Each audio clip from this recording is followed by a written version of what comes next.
Bonsoir chers internautes, soyez les bienvenus sur la chaîne YouTube de Pépé Soupe. Le week-end dernier a été riche en actualités du côté des Miss 2.0.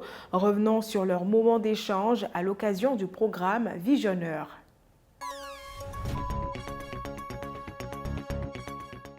Le cabinet ARD Consulting, dirigé par Anaïs Roxane Dagrou, a réuni les 3 lauréates des précédents concours Miss 2.0 autour de Visionneur.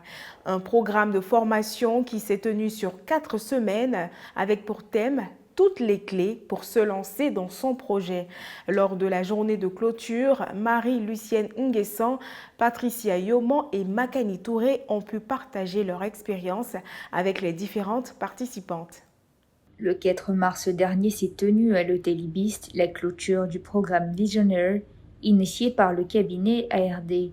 Une rencontre réunissant les 3 lauréates du concours Miss 2.0 des différentes éditions autour du thème toutes les clés pour se lancer dans son projet. Donc si par exemple, disons Marie-Emmanuelle s'était lancée parce que ça lui tient à cœur de contribuer à l'éducation nationale en Côte d'Ivoire, elle a une raison valable et solide de se lancer.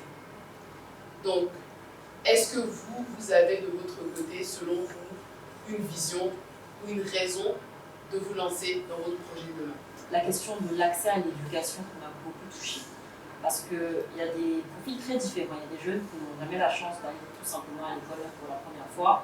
Il y en a qui sont sortis et qui ne peuvent pas y retourner par faute de moyens. Et j'ai toujours été convaincue que tout ce qu'on apprend, ça nous forge, surtout quand on est petit, surtout quand on est jeune. Et c'est quelque chose qui m'a toujours beaucoup touchée. Donc, ce sont des hommes et des femmes motivés à bloc qui sont repartis de ce programme, prêts à mener à bien leurs différents projets. Entre la danse, la mode et cette nouvelle passion pour le 7e art, Biogetia Janice ne cesse de se bonifier, d'accroître sa communauté sur les réseaux sociaux et dans la sphère ivoirienne. Comment est-ce que cela est-il possible? Comment a-t-elle débuté sa carrière? Des éléments de réponse dans cet extrait de son interview. De base, je n'étais pas très réseaux sociaux. J'ai débuté à m'installer réellement sur Facebook et Instagram quand j'ai participé au concours de beauté au Nigeria parce qu'il faut avoir des comptes pour qu'on puisse voir ce qu'on fait et voir si tu réponds réellement aux valeurs et aux différents principes du concours en beauté. Donc j'ai commencé par créer mon compte Facebook puis Instagram quand je suis allée participer à Miss Africa Calabar. C'est de là que ça a réellement commencé. Alors TikTok, ça a été très basique. Je commençais comme tout le monde à faire des interprétations sur des audios, différentes sources d'audio. Et j'ai remarqué qu'à chaque fois que je portais un vêtement, on me demandait toujours « mais tu l'as acheté où? Il vient d'où? Tu l'as eu où? Est-ce qu'on peut avoir la référence, le prix ?» Et c'est comme ça que j'ai rapidement compris que je pouvais facilement impacter côté vestimentaire sur l'être humain, du moins les personnes qui me suivent. Et donc j'ai commencé à le proposer aux marques et c'est comme ça que j'ai pris sur TikTok. Plus tard, je me vois dans du coaching. J'ai pour perspective de créer des entreprises de coaching, surtout dans le domaine des concours de beauté. Par la suite, je me vois continuer de faire ce que je fais. On voit des gens qui continuent à danser à 80, 70. Ce n'est pas interdit. Je pense qu'il faut juste avoir une bonne hygiène alimentaire et faire du sport quotidiennement afin de pouvoir maintenir son organisme. Merci Janice, nous avons été ravis de t'accueillir dans nos locaux et nous te souhaitons bon vent pour la suite. Chers internautes, l'intégralité de son interview sera bientôt disponible. Parlons enfin de la CEO de La Citadine, une boutique de vente de vêtements en ligne qui a ouvert ses portes ces dernières années. Mais aujourd'hui, c'est son restaurant La Bonne Braise qui nous intéresse.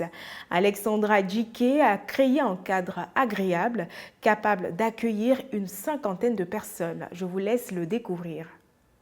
Djiké Alexandra est une jeune femme entrepreneur. En raison du manque d'opportunités professionnelles, malgré sa licence en droit privé, elle sera contrainte à se lancer à son propre compte. Aujourd'hui, en plus de proposer des vêtements pour hommes, dans sa boutique appelée La Citadine, elle tient son propre restaurant. Alors pour la sandwicherie dans les écoles, exactement, l'idée m'est venue parce que j'ai été élève Voilà. Pourquoi les sandwichs? Les sandwichs, déjà, ce sont des produits frais. Donc, qui sont faits sur place, au jour, qui sont achetés le jour. Et on permet aux élèves, en tout cas, d'avoir un sandwich qui leur permet donc d'être, on va dire, de manger à soi et à satiété. En 3 ans de plein service dans l'entrepreneuriat, ce que je peux retenir, c'est la persévérance.